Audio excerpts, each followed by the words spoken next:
Hello प्यारे बच्चों, मैं विवेक कुमार एक बार फिर से आप सभी का स्वागत करता हूं हमारे आपके और सभी के favourite channel Nand Kishore classes पे। बच्चों, आज के वीडियो बहुत ज्यादा खास होने वाला है। आज हम ऑर्गेनिक केमिस्ट्री क्लास 12 की शुरू करने वाले हैं। पहला chapter haloalkanes and haloarenes से। ठीक है, आज के वीडियो, इस पूरे चैप्टर को मैं दो वीडियोस के अंदर स्प्लिट करूंगा बिकॉज लेंदी चैप्टर है। कई सारी नेम रिएक्शंस भी आएंगी, कई सारे इंपॉर्टेंट टेस्ट भी आएंगे, ल्यूकस टेस्ट वगैरह, ग्रुप्स रिएक्शन। तो भैया मैं दो लेक्चर्स में बनाऊंगा। अच्छा, एक लेक्चर में पूरा का पूरा हेलो एल्केन कवर करेंगे आज के वीडियो में, एक लेक्चर में पूरा का पूरा हेलो एरीन कवर करेंगे जो कि नेक्स्ट वीडियो रहेगा। इन दो वीडियोस के बाहर बोर्ड में आपसे कुछ नहीं पूछे जाने वाला है, गारंटीड बोल रहा हूं। ठीक है, शुरू किया जाए लेक्चर। ठीक है, वेल मेरा नाम है विवेक और आप लोग बहुत खूबसूरत लग रहे हैं। चलिए इस लेक्चर को जल्दी से शुरू करते हैं। भाई देखो, हेलो एल्केन दिखता कैसा है, मैं थोड़ा सा दिखा देता हूँ। थोड़ा चेहरा वेहरा पहचान जाओगे ना, तो कहीं अगर दिखेगा तो आप लोग बोल सकते हो कि ये क्या है, क्लोरोमीथेन। ठीक है। अच्छा भाई, हेलो एरीन क्या होता है? हेलो एरीन मतलब कोई एक एरोमेटिक कंपाउंड, कोई एक एरोमेटिक कंपाउंड में अगर हेलोजन लगा हो, जैसे कि एक्स लगा दिया है, तो ये एक हेलो एरीन हो जाएगा। समझ रहे हो, एरीन मतलब एरोमेटिक कंपाउंड। अच्छा सर, आखिर क्यों ही पढ़ते हैं इस चैप्टर को? देखो भाई, हर चीज को पढ़ने से पहले पता तो होना चाहिए क्यों पढ़ते हैं, तभी तो अच्छे से समझ आएगा। तो देखो यार, जब कभी किसी बंदे को टाइफाइड हो जाता है ना, तो टाइफाइड में जो दवा दी जाती है वो भी एक हेलो एल्केन होता है, जो कि है जिसका नाम क्लोरमफेनिकोल। आपको ये याद नहीं करना है, just for your shake of knowledge बताया जा रहा है। अगर भैया मलेरिया की, पहले मलेरिया से राजा के राजा मर जाते थे। मलेरिया एक टाइम पे बहुत बड़ी बीमारी हुआ करती थी जब तक ये दवाइयां या वैक्सीन नहीं डेवलप हुई। तो क्लोरोक्विन एक बढ़िया दवाई है, ये है यहाँ पे फोटो, मलेरिया के लिए बहुत अच्छा ये दवा है। अच्छा, थायरोक्सिन क्या होता है बच्चों? बॉडी के अंदर का एक हार्मोन है जिसके अंदर आयोडीन होता है। अगर इसकी कमी हो जाती है तो ग्वाइटर हो जाता है, आपने बचपन में छोटे क्लास में पढ़ा होगा। हेलोथेन क्या होता है बच्चों? एक एनेस्थीसिक एनेस्थीसिक क्या बोलते हैं, एनेस्थीसिक कंपाउंड है, मतलब एनेस्थीसिया टाइप का, जिससे हम किसी भी बॉडी पार्ट्स को क्या करते हैं, न्यूरोलॉजिकली एक तरीके से उसको ब्रेन से डिस्कनेक्ट कर देते हैं थोड़ी देर के लिए, मतलब ताकि उस जगह सेंस खत्म हो जाए और ऑपरेशन या कुछ चीजों में काम आता है। ठीक है, तो ये सभी क्या है, एक तरीके से हेलो एल्केन है। अब तुम्हें अगर पता ही नहीं होगा इनको बनाना कैसे है, तो कल को किसी को टाइफाइड हो गया तो दोगे कौन सी दवा, है कि नहीं? तो चलिए समझते हैं आखिर कैसे इन चीजों को बनाते हैं, मतलब हेलो एल्केन्स को कैसे बनाते हैं। पहले तो थोड़ा समझ लेते हैं आखिर दिखते कैसे हैं। मतलब दिखता तो देख लिया आपने, इस तरीके दिखते हैं, परंतु इसके अलावा भी किस किस तरीके के क्लासिफिकेशन हो सकते हैं हेलो एल्केन में, उसको समझते हैं। तो चलो हेडिंग डाल दो क्लासिफिकेशन से बच्चों। तो क्लासिफिकेशन में सबसे पहला क्लासिफिकेशन जो कि इंपॉर्टेंट है हमारे पास, वो है ऑन द बेसिस ऑफ, लिखो, on the basis of degree of carbon, degree of carbon. इस बेसिस पे बच्चों तीन टाइप के हेलो एल्केन होते हैं, 1 डिग्री, 2 डिग्री एंड 3 डिग्री। लिखते चलना, 1 डिग्री हेलो एल्केन क्या होगा, यानी जो हेलोजन है हमारा एक ऐसे कार्बन से कनेक्टेड है जो कि किसी और कार्बन से नहीं कनेक्टेड, या फिर सिंगल किसी कार्बन से कनेक्ट है। अगर मान लो किसी से नहीं भी कनेक्ट है, या फिर यहाँ पे मान लो कनेक्ट कर ही देता हूँ, CH3 कर देता हूँ, इसको CH कर देता हूँ, नहीं भी कनेक्ट होता तो भी क्या बोल देते हैं, 1 डिग्री बोल देते हैं। और कनेक्ट भी है एक कार्बन से लेकिन कनेक्ट है तो भी 1 डिग्री बोल देते हैं। अच्छा भाई, अगर 2 डिग्री में, मतलब हेलोजन जिस कार्बन से कनेक्ट है, याद रखना, हेलोजन जिस कार्बन से कनेक्ट है, ये कार्बन अगर बदले में दो कार्बन से कनेक्ट है, मतलब क्या है सर, हेलोजन बच्चों जिस कार्बन से कनेक्ट है, ये कार्बन दो कार्बन से कनेक्ट है, इस वजह से ये 2 डिग्री के अंदर आया है। ठीक है, तो हेलोजन जिस कार्बन से कनेक्ट है, मेन उसी को आपको देखना है किस तरीके से है कनेक्टिविटी। 3 डिग्री में मान लो हेलोजन इस कार्बन से कनेक्ट था, ये वाला, और ये कार्बन बदले में किससे कनेक्ट है, तीन कार्बन से कनेक्ट है। हेलोजन वाला कार्बन कितने कार्बन से कनेक्ट है भैया, तीन कार्बन से, एक ऊपर वाले से, एक इधर वाले से, एक इधर वाले से। ये बेसिक बातें आपको मे भी हो सकता है पता होंगी पहले से ही, जो अच्छे बच्चे होंगे उनको पता ही होगी। ठीक है, तो लिख लो। चलो, नॉलेज तो वैसे भी पढ़ पढ़ के ही आती है, अगर नहीं भी पता है तो क्या दिक्कत है, लिख लो इसको, आगे बढ़ते हैं, फिर बढ़ जाएं आगे। ठीक है, तो ये on the basis of degree of carbon था। अब लिख लो थोड़ा सा इसी के नीचे, थोड़ा सा सर इसको मिटाइए, ओहो हो, थोड़ा सा पीछे जाता हूं मैं एक काम कर देता हूँ, इस चीज को ना नीचे से लिख देता हूँ। लिख दो, ऑन द बेसिस ऑफ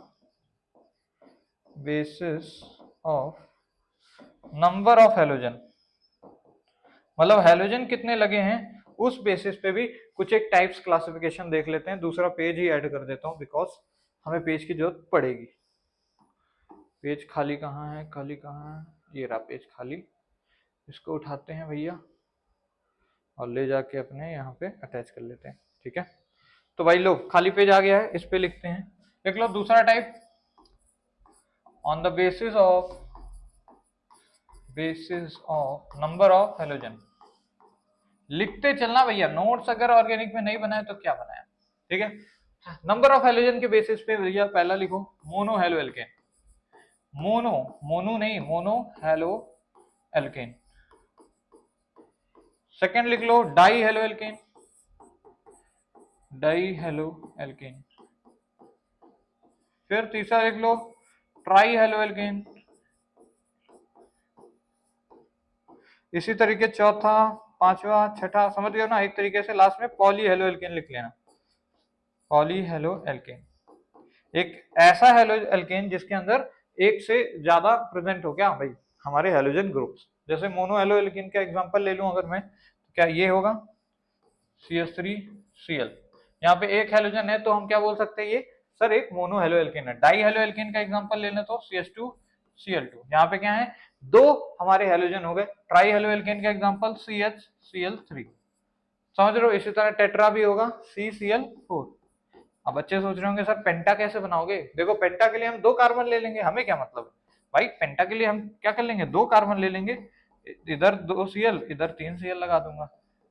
कहेंगे तो इसको पेंटा हेलो एल्केन, क्योंकि इसमें क्या है 5 क्लोरीन है, कार्बन से मतलब नहीं है, बस हेलोजन कितने लगे हैं उससे मतलब है। इसी तरह पॉली हेलो एल्केन मतलब बहुत से ज्यादा लगे होंगे सिंपली। अच्छा, अब एक और चीज लिख लेना बच्चों, जेमिनल और विसिनल का कंसेप्ट पढ़ाया जाता है डाई हेलो एल्केन के अंदर। शायद नाम सुना होगा स्कूल टीचर से आपने। लिख लो डाई हेलो एल्केन के अंदर दो और क्लासिफिकेशन हमें देखने हैं। कौन कौन से, एक भैया जेमिनल डाई हेलो एल्केन, और एक होता हमारा विसिनल डाई हेलो एल्केन। ठीक है, देखो मतलब क्या है, दो हेलोजन तो है ठीक है।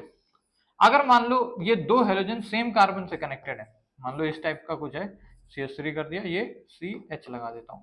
मान लो अगर जो दो हेलोजन है अगर सेम कार्बन से ही कनेक्टेड है, याद रखना ये केवल दो हेलोजन के लिए वैलिड है कंसेप्ट। अगर दो हेलोजन सेम कार्बन से कनेक्टेड है तो हम बोलेंगे वो जेमिनल डाई हेलो एल्केन है तो डाई हेलो एल्केन, लेकिन किस टाइप का डाई हेलो एल्केन, जेमिनल वाला। अगर दो हेलो एल्केन है, मतलब दो हेलोजन है लेकिन वो एडजेसेंट वाले कार्बन से कनेक्टेड है, ये CH2 ये CH2, यहाँ भी एक टाइप से डाई हेलो एल्केन है, ये भी एक टाइप से डाई हेलो एल्केन है, लेकिन फर्क क्या है, यहाँ एक ही कार्बन से दोनों कनेक्ट हो गए, यहाँ एडजेसेंट कार्बन से कनेक्टेड है। तो हम क्या बोलेंगे भैया, इसको सर बोलेंगे विसिनल टाइप का डाई हेलो एल्केन। इसको मैं बक्से के अंदर कर देता हूँ, इंपॉर्टेंट है, ये बोर्ड्स में आपसे एक एक नंबर में पूछा गया क्वेश्चन है। ठीक है, तो इसको अच्छे लिख लेना, नोट्स बढ़िया से बनाते चलो, इसको मैं सुंदर से, बाकी नोट्स आपको डिस्क्रिप्शन बॉक्स में मिल जाएंगे, चेकआउट कर सकते हो। अच्छा एक और चीज यहाँ पे बच्चों में मिथ कंसेप्ट आता है कि अगर मान लो 3 कार्बन है और उसमें इस तरीके लगा है, मान लो ये 3 कार्बन मैंने बना दिए, एक Cl इधर लगा दिया, एक Cl इधर लगा दिया, अब ये बच्चों विसिनल नहीं रहेगा। क्यों, क्योंकि भैया एडजेसेंट मतलब बगल वाले कार्बन से जब दो हेलो एल्केन लगे होंगे तब हम बोलते हैं उसको विसिनल। अब ये सिंपल एक क्या डाई हेलो एल्केन होगा क्योंकि दो हेलोजन है, परंतु ये क्या नहीं होगा भैया, एक विसिनल टाइप का हेलो एल्केन नहीं होगा। लिख लेना इस चीज को, ठीक है, अपनी कॉपी में अपनी भाषा में लिख लेना, बाकी मैं इसको हटा दे रहा हूँ ताकि नोट्स आपके प्रॉपर बने। ठीक है, आगे बढ़ जाए, चलो। अच्छा भाई, अब कुछ और एक अलग बेसिस पे भी हमने क्लासिफाई किया है हेलो एल्केन को, जो कि हमें यहाँ पे पढ़ना भी पड़ेगा। ये विनाइलिक, एराइलिक, बेंजाइलिक और हमारा लास्ट एराइलिक। ठीक है, चलो इसको भी देख लेते हैं।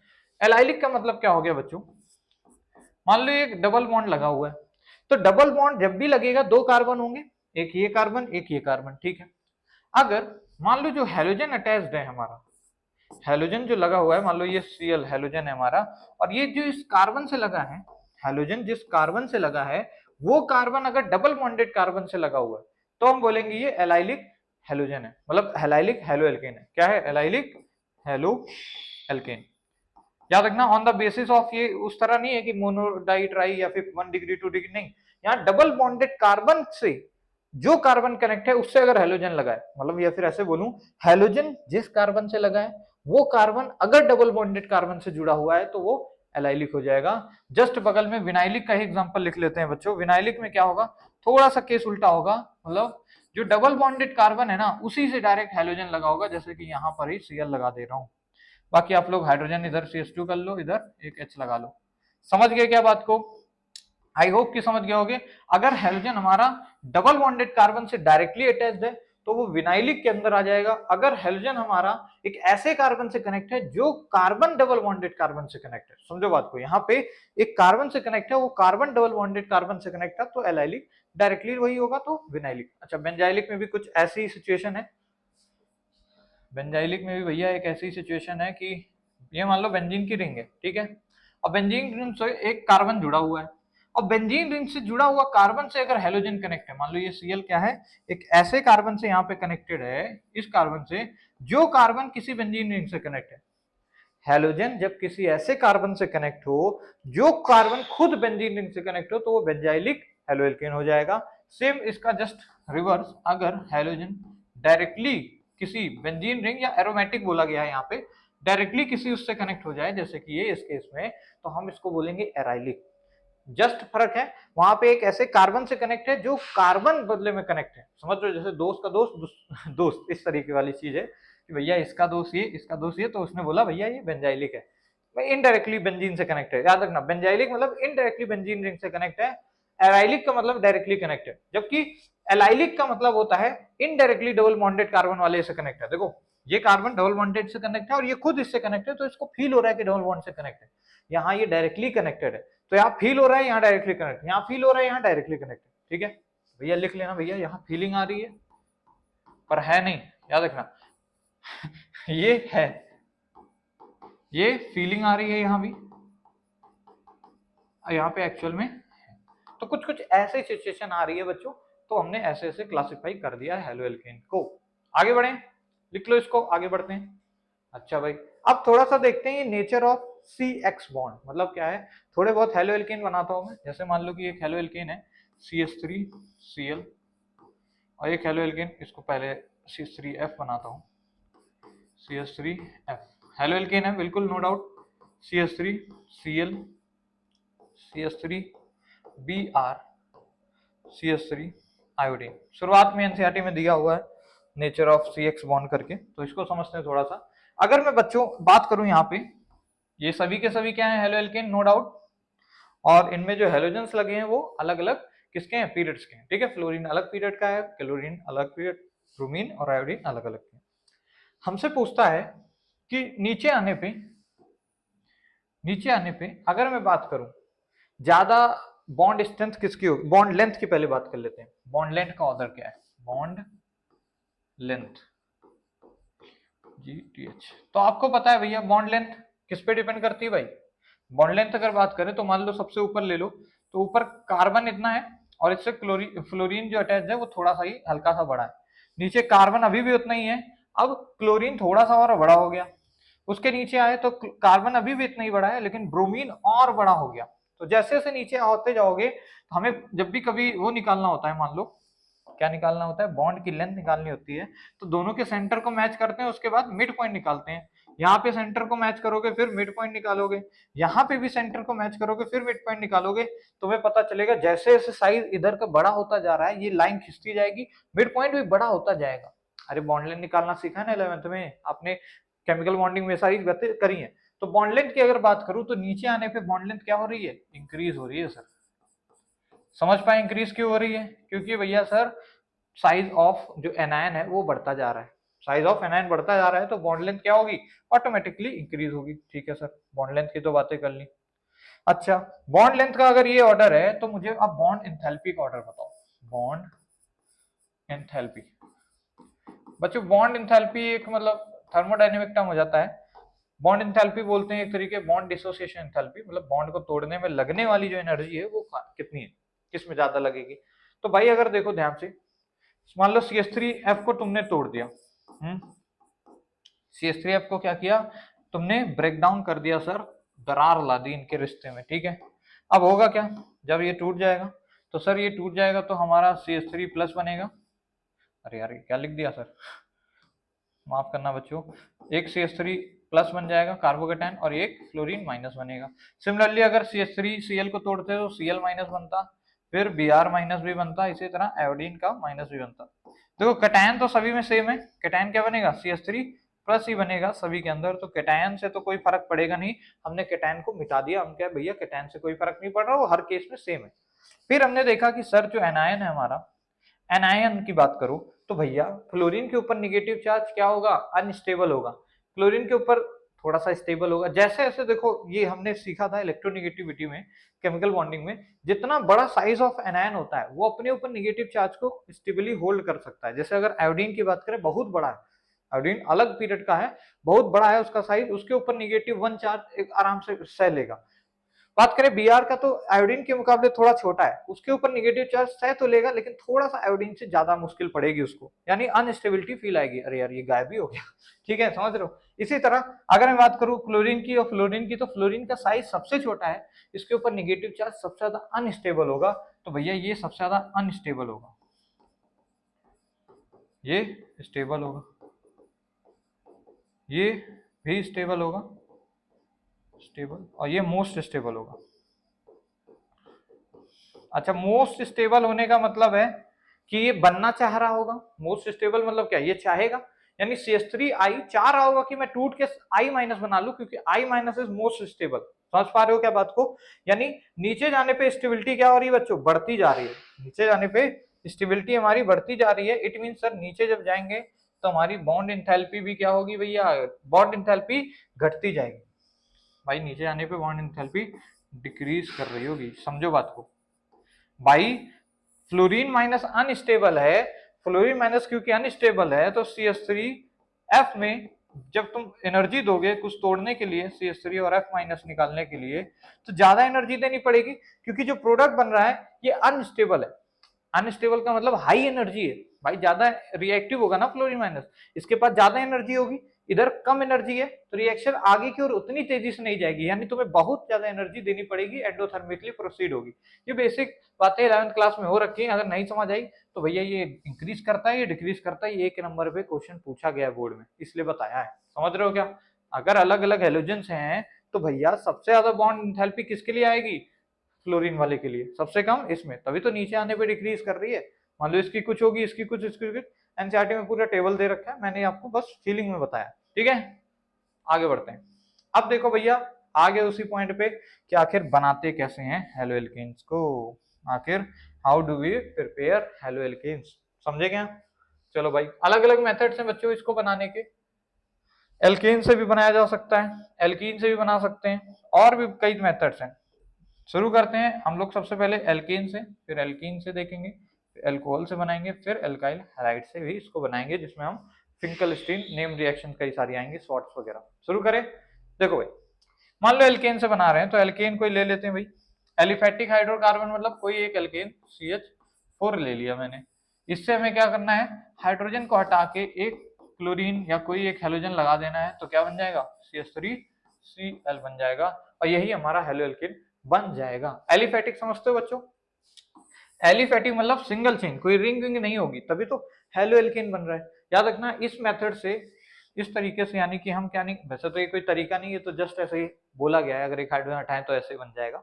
अगर यहाँ पे एलिफेटिक की जगह एरोमेटिक होता तो क्या बनता, हेलो एरीन बन जाता। ठीक है, अब बेसिक आपको पता है। चलो भाई शुरू करते हैं एल्केन से बनाने किसी हेलो एल्केन को। ठीक है, लिख लो heading, from alkane to halo alkane. पहला मेथड है भैया इसमें हेलोजिनेशन, हेलोजिनेशन, हेलोजिनेशन। 11th में पढ़ा होगा हेलोजिनेशन क्या होता है भाई। सिंपली हम क्या करते हैं बच्चों, यार ये व्हाइट कलर कहाँ चला गया, माफी चाहूंगा बच्चों, ये व्हाइट कलर मेरे को ऐसे लेना पड़ेगा, व्हाइट कलर ले लेते हैं। चलो सिंपली क्या होता है भाई, CH4 अगर मैं लेता हूं मान लो, तो डायरेक्ट इसमें क्या करते हैं हम लोग, हेलोजिनेशन कर देते हैं। मान लो क्लोरीन का एडिशन कराना इन the presence of sunlight, H new लिखते हैं इसको। फ्री रेडिकल मैकेनिज्म की तरफ प्रोसीड होता है।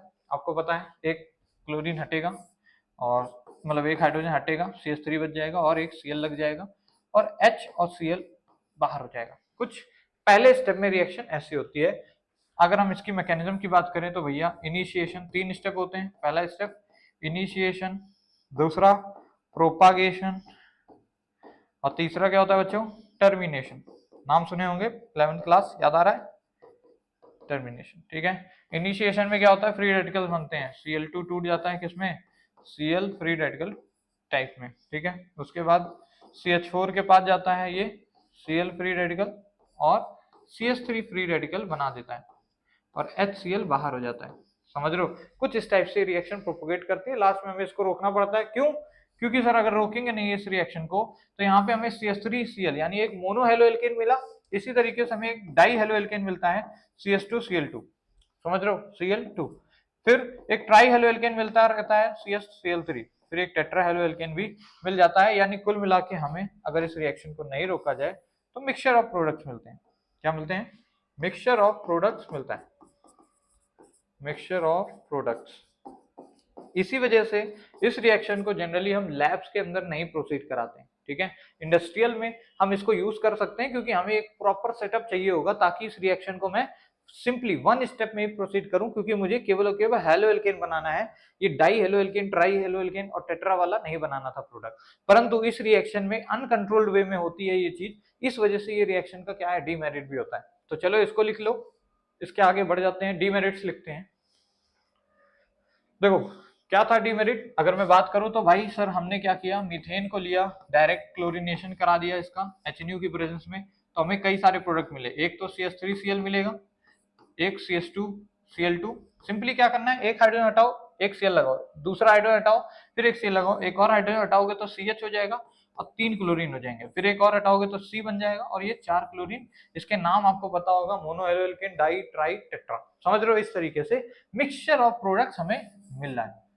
It means this reaction is not for lab, यानी लैब में अगर तुम्हें हेलो एल्केन बनाना है तो इस रिएक्शन से मत जाना, बहुत सारे प्रोडक्ट मिलेंगे और बहुत दिक्कत आएगी।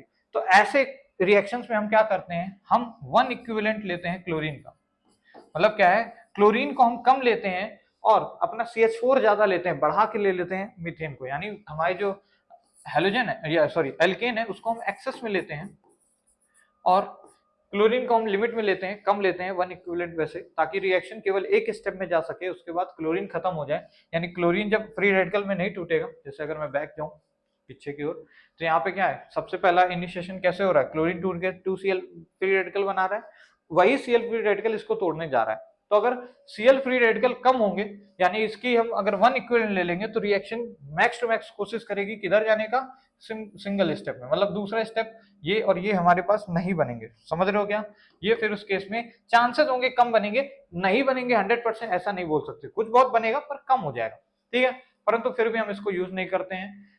एक रीजन तो ये है, पॉली हेलोजनेशन हो जाता है, मतलब वही पॉली हेलोजन, मतलब एक से ज्यादा हेलोजन ऐड हो जाते हैं। दूसरा ये मिक्स आइसोमेरिक मिक्सचर क्या है, अगर मैं ब्यूटेन ले लूं भाई, CH3 CH2 CH2 CH3, ये एक ब्यूटेन है, इसमें अगर मैं डायरेक्ट वही Cl2 in the presence of HNU कराऊंगा बच्चों, तो हमारे पास अगर मान लो वन इक्विवेलेंट भी लिया है हमने, तो ये कुछ ऐसा बनेगा, CH2 CH2 Cl, एक तो ये प्रोडक्ट बनेगा, एक देखने को बच्चों ये मिलेगा हमें CHCl CH3। हमारे पास दो आइसोमेरिक प्रोडक्ट हमें देखने को मिलेंगे भैया, अगर हम बड़े बड़े एल्केन्स लेते हैं तो इस रिएक्शन में। बड़ा एल्केन लिया तो देखो हमारे पास एक नॉर्मल ब्यूटेन मिल गया, एक आइसोब्यूटेन मिल रहा है, यानी कि हमें समझ आया कि भैया इसमें कई सारे मिक्सचर तो मिलेंगे। भले देखो हमने क्या किया, वन इक्विवेलेंट ले लिया तो रिएक्शन ने एक ही तरफ, मतलब एक हेलोजन वाला ही बनाया, परंतु एक हेलोजन वाले में भी क्या हो गया, दिक्कत आ गई, मिक्सचर मिलने लग गया आइसोमर्स का। समझ रहे हो, इस वजह से हम इसको यूज नहीं करते हैं, क्योंकि फ्री रेडिकल मैकेनिज्म फॉलो होता है। एक तो बात ये भी याद रखना, फ्री रेडिकल मैकेनिज्म है इसका, 11th क्लास याद करना थोड़ा सा, ठीक है। आगे बढ़ जाए, चलो इतना लिख लो, आगे बढ़ते हैं। इस वजह से क्या होता है, आइसो हेलोजनेशन को हम प्रेफर नहीं करते हैं lab synthesis of haloalkanes के। चलो भाई, अब दूसरा स्टेप लिख लो, जिसमें हम फ्रॉम एल्कीन बनाना सीखेंगे किसी हेलो एल्केन को। यहाँ पे हम क्या करेंगे, एल्कीन से हेलो एल्केन बना रहे होंगे। शुरू करें। देखो सिंपली क्या करना है, कोई भी एल्कीन ले लो, मान लो ये डबल बॉन्डेड कार्बन, एल्कीन तो पता है ना, यहाँ पे कुछ भी ग्रुप लगा है आर आर, मान लो अभी सेम ग्रुप ले रहा हूँ एक नॉर्मल से एल्कीन में, ठीक है। तो भाई सिंपली इस रिएक्शन में कुछ ऐसा होता है कि भाई एडिशन होने लगता है, एडिशन रिएक्शन टेक्स प्लेस करता है और हमारा डबल बॉन्ड टूट जाता है। क्यों टूटता है, कैसे टूटता है, क्या लेते हैं हम लोग, वो सब बातें बाद में होंगी। सिंपली हम क्या करते हैं, HX यानी हाइड्रोजन एसिड का डायरेक्टली एडिशन करा देते हैं एल्कीन्स में, ये क्या है, हेलोजन एसिड्स हैं, HCl, HBr, HI, HF, इस तरीके से डायरेक्ट एडिशन करा देते हैं हम लोग किसका भैया, हमारे एल्कीन्स के अंदर, और एक बॉन्ड टूट जाता है पाई बॉन्ड, और यहाँ पे दो बॉन्ड्स बन जाते हैं भाई, दो दो बॉन्ड बनते हैं कैसे कैसे, एक जगह H आके लग जाएगा, एक जगह X आके लग जाएगा, ये हमारा डायरेक्टली ऐड हो जाता है किसके अंदर, हमारे एल्कीन्स के अंदर। इसी को बोलते हैं क्या, addition of reaction, addition reaction. और बेसिकली ये इलेक्ट्रोफिलिक एडिशन रिएक्शन होता है, यहाँ पे हमारा कार्बोकेटायन बन रहा होता है। अगर इंटरमीडिएट की बात करें, carbocation is the intermediate for this reaction. और यहाँ पे मार्कोनिकॉव रूल, आपने नाम सुना होगा, मार्कोनिकॉव रूल मतलब हाइड्रोजन कहाँ जाएगा, जहां मोर नंबर ऑफ हाइड्रोजन हो, मोर नंबर ऑफ हाइड्रोजन हो, मतलब उस कार्बन पे हाइड्रोजन को लगाओ जहां पे ज्यादा नंबर ऑफ हाइड्रोजन है, और हेलोजन को जहां लगाओ जहां पे less number of hydrogen atoms हैं, इस तरीके से। चलो इसको क्वेश्चन लेंगे तब समझ आएगा, अभी के लिए इतना लिखो। एमओ, एमओ का मतलब मार्कोनिकॉव प्रोडक्ट, ठीक है, लिख लिया, आगे बढ़े। चलो एक एग्जांपल लेते हैं, अच्छे समझ आएगा। यहाँ पे ले लेता हूँ मैं, थोड़ा सा राइटिंग को छोटा कर देते हैं। यहाँ पे एक मान लो एल्कीन लिया, CH3 CH double bond CH2, ये क्या है, एल्कीन है बच्चों। इसमें हमें क्या करना है, HCl का मान लो डायरेक्ट एडिशन करा दिया, ठीक है, रिएजेंट वगैरह अभी कोई इंपॉर्टेंट नहीं, डायरेक्टली एडिशन रिएक्शन एल्कीन दे देती है। क्यों, क्योंकि रिएक्टिव होती है एल्कीन्स, उनमें पाई इलेक्ट्रॉन्स की डेंसिटी होती है, तो डायरेक्टली बॉन्ड टूटेगा। तो CH3 CH और CH2, इतना तो पहले से ही था, अब मैं दूसरा कलर यूज करता हूं ताकि समझा सकूं। अब यहाँ पे एक जगह पे H आएगा, एक जगह Cl आएगा, ठीक है, किस जगह पे H आएगा किस जगह Cl आएगा, ये डिपेंड करता है स्टेबिलिटी ऑफ कार्बोकेटायन पे, जो कि हमें बताता है मार्कोनिकॉव रूल। मार्कोनिकॉव रूल ने क्या बोला बच्चों, हाइड्रोजन को वहां भेजो जहां पे क्या है, हाइड्रोजन हमारा वहां जाएगा सर जहां पे ज्यादा नंबर ऑफ हाइड्रोजन है, और हेलोजन वहां जाएगा जहां कम नंबर हाइड्रोजन है। तो देखो डबल बॉन्ड का कौन सा कार्बन है जिसपे, ये देखो डबल बॉन्डेड कार्बन ये दोनों है, डबल बॉन्ड के किस कार्बन पे ज्यादा हाइड्रोजन है सर, राइट वाले पे, तो यहीं पे हाइड्रोजन को भेज दो, यानी यहाँ पे H लगा दो, और हेलोजन ऑटोमेटिकली फिर यहीं पे जाएगा। समझ गया क्या, कार्बन की वैलेंसी सेटिस्फाइड है, और इस तरीके का हमें कुछ प्रोडक्ट मिल जाता है। इसलिए मिला क्योंकि भैया इसका जो पिछला प्रोडक्ट इंटरमीडिएट था वो 2 डिग्री कार्बोकेटायन था। ये बेसिक बातें पता होंगी, नहीं तो मार्कोनिकॉव प्रोडक्ट आपको रिएक्शन पता होना चाहिए कि भैया हाइड्रोजन वहां जाएगा उस कार्बन पे जहां पे ज्यादा हाइड्रोजन है, मोर नंबर ऑफ हाइड्रोजन, और X यानी हेलोजन वहां जाएगा जहां कम नंबर हाइड्रोजन के। एक और एग्जांपल देता हूं, उसको लिख के देखो, डबल बॉन्ड, ओ सॉरी रिएक्शन ही उल्टा होगी, CH3 CH2 CH double bond CH और फिर सिंगल बॉन्ड CH3। मान लो ये एक एल्कीन है बच्चों, और इसमें आपको HBr का एडिशन कराना है, बताओ प्रोडक्ट क्या बनेगा, अपने आप से सॉल्व करो, बाकी मैं तो कराऊंगा ही, कर दें। चलो देखो भाई सिंपल है, इसका भी तरीका कोई मुश्किल नहीं है। सिंपली पहले तो नॉर्मल बना लो, डबल बॉन्ड पे ही लफड़ा होगा जो भी होगा, तो इसको तो ऐसे ही बना देता हूँ, CH, सिंगल बॉन्ड कर दिया इसको CH CH3। देखो भाई इस जगह पे ही कुछ ना कुछ होना था कि कौन कहाँ पे ऐड होगा, तो इस जगह को मैंने सिंगल बॉन्ड तोड़ के इस तरीके से लिख लिया है। अब ध्यान से समझना बात को, कलर बदल देता हूँ ताकि थोड़ा और अच्छे समझ आए। हाइड्रोजन कहाँ जाएगा भाई, सर हाइड्रोजन वहां जाएगा जहां पे ज्यादा नंबर ऑफ हाइड्रोजन है, हाइड्रोजन जहां जाएगा जहां पे ज्यादा नंबर हाइड्रोजन के हैं। पर ये क्या हुआ, यहाँ पे तो सेम नंबर ऑफ हाइड्रोजन होगा इस केस में, इसीलिए बच्चों थोड़ा सा दिमाग में ये भी याद रखना है, कार्बोकेटायन, कार्बोकेटायन का मतलब है, अगर मान लो बच्चों CH3 इसको कार्बोकेटायन के फॉर्म में बनाना चाहें तो CH3 CH2 CH CH CH3, या तो एक बार इधर पॉजिटिव आएगा और इधर को 2 कर दो, क्योंकि एक हाइड्रोजन जुड़ जाता है और कार्बोकेटायन इस तरह बनता है, या फिर ऐसे भी हो सकता है CH3 CH2 CH2 CH plus CH3। तो कार्बोकेटायन दो तरीके से बन सकता था बच्चों, यहाँ पे इस तरीके से, एक हमारा कार्बोकेटायन यहाँ बनता और एक हमारा कार्बोकेटायन यहाँ बनता, दोनों ही केस में 2 डिग्री कार्बोकेटायन है हमारा। परंतु बच्चों इस केस में हमें सोचना है कि कहाँ पे ज्यादा नंबर ऑफ अल्फा हाइड्रोजन है, क्यों, क्योंकि कार्बोकेटायन की स्टेबिलिटी पहले तो 3 to 1 से देखते हैं कि कौन 3 डिग्री है कौन 2 डिग्री, फिर अगर 2 डिग्री सेम हो जाए तो देख लो अल्फा हाइड्रोजन, अल्फा हाइड्रोजन क्या होता है सर, कार्बोकेटायन जिस कार्बन पे उससे अटैच जितने कार्बन है उस पे कितने हाइड्रोजन है। तो अगर ध्यान से देखोगे तो भैया सर यहाँ पे हमारे पास क्या हो जाएगा, 2 हाइड्रोजन, इधर 2 हाइड्रोजन, 4 अल्फा हाइड्रोजन है, इस केस में बात करें इस पॉजिटिव चार्ज पे तो कार्बोकेटायन के बगल वाली कार्बन पे इधर 2 हैं, इधर 3 है, यानी इधर 5 अल्फा हाइड्रोजन हो गए। ये वाला ज्यादा स्टेबल हो गया, इसलिए ब्रोमीन कहाँ अटैच होगा भाई, ब्रोमीन माइनस होता है ना, Br माइनस है, हाइड्रोजन प्लस है, तो प्लस वाला पहले ही जुड़ जाता है कार्बन से, जो एनायन बनता है, तो यहाँ पे जुड़ जाएगा हमारा ब्रोमीन, और प्रोडक्ट क्या मिल जाएगा हमें, प्रोडक्ट कुछ ऐसा मिल जाएगा, यानी प्रोडक्ट यहाँ पे बना देता हूँ, इस वाले पे हमारा ब्रोमीन लग जाएगा सर, और यहाँ पे हाइड्रोजन जुड़ जाएगा तो CH2 कर देता हूँ। समझ पाए क्या? कार्बोकेटाइन की स्टेबिलिटी हमने कैसे देखी, अल्फा हाइड्रोजन से देख लिया। अच्छा, यहीं पे बच्चों एक और चीज लिख लो, खराश इफेक्ट करके यहाँ पे एक चीज सिखाई जाती है, थोड़ा सा मैं इसको हटाऊंगा, यहाँ पे बच्चों खराश इफेक्ट लिख लो, ये भी आपने स्कूल में बोर्ड्स में पढ़ा ही होगा। खराश इफेक्ट मतलब क्या है, एक तरीके से देखो एडिशन ऑफ एल्कीन यहाँ भी टेक प्लेस करता है, एल्कीन ले लो कोई CH3 CH double bond CH2, ये बढ़िया सी एल्कीन है हमारी, इसमें अगर हम HBr का एडिशन कराएं इन the presence of peroxide, generally हम बेंजोइल पेरोक्साइड लेते हैं, अगर इस टाइप से कभी भी रिएजेंट दिख जाए, HBr होना चाहिए, HCl वगैरह नहीं, पर्टिकुलरली HBr हो और पेरोक्साइड हो और एल्कीन से ऐसे जा रहा हो तो एडिशन तो होगा, परंतु कैसा एडिशन होगा, एंटी मार्कोनिकॉफ एडिशन होगा, यानी हाइड्रोजन कहाँ पे जाएगा भैया, हाइड्रोजन सर कहाँ पे जाएगा, जहाँ पे देखो अभी तक हमारे पास क्या था, ये था मार्कोनिकॉफ रूल, बोलता था हाइड्रोजन जहां जाएगा जहां ज्यादा हाइड्रोजन है, पर एंटी मार्कोनिकॉफ रूल क्या है, हाइड्रोजन कहां जाएगा जहां कम हाइड्रोजन है, उल्टा हो जाएगा जस्ट इसका, यानी हाइड्रोजन कहां चल जाएगा जहां कम हाइड्रोजन है, डबल बॉन्ड के किस कार्बन पे कम हाइड्रोजन है, इस पे या फिर इस पे, ध्यान से देखो, इस राइट वाले पे कम है या फिर इस पे लेफ्ट वाले पे कम है, यानी यहाँ हाइड्रोजन गया तो CH2 और Br यहाँ बन जाएगा, तो ये हमारा प्रोडक्ट बन जाएगा कौन सा, एंटी मार्कोनिकॉफ प्रोडक्ट। जब भी कोई पेरोक्साइड वगैरह हो तो एंटी मार्कोनिकॉफ प्रोडक्ट हमारा स्टेबल प्रोडक्ट होता है इस केस में, क्योंकि हमारे कार्बोकेटाइन नहीं बनता है, यहाँ पे इंटरमीडिएट बनता है, मतलब ट्रांजिशन स्टेट बनती है, ठीक है, यहाँ पे जो हमारा स्टेबिलिटी होती है वो inversely proportional to stability, inversely proportional to steric hindrance, ठीक है, वहां पे हम स्टेबिलिटी देखते हैं, कार्बोकेटाइन की स्टेबिलिटी थी 3 डिग्री 2 डिग्री 1 डिग्री, ठीक है, वहां पे ऐसे देखते हैं, यहाँ पे हम ऐसा देख रहे होते हैं स्टेरिक हिंड्रेंस के हिसाब से, परंतु आप टेंशन छोड़ो, ऐसा कोई क्वेश्चन नहीं आएगा, डायरेक्टली आपको एंटी मार्कोनिकॉफ एडिशन करा के दिखा देना है, मतलब हाइड्रोजन को कहाँ जोड़ना है जहाँ कम हाइड्रोजन है, इस केस में जब पेरोक्साइड और HBr लिखा हो।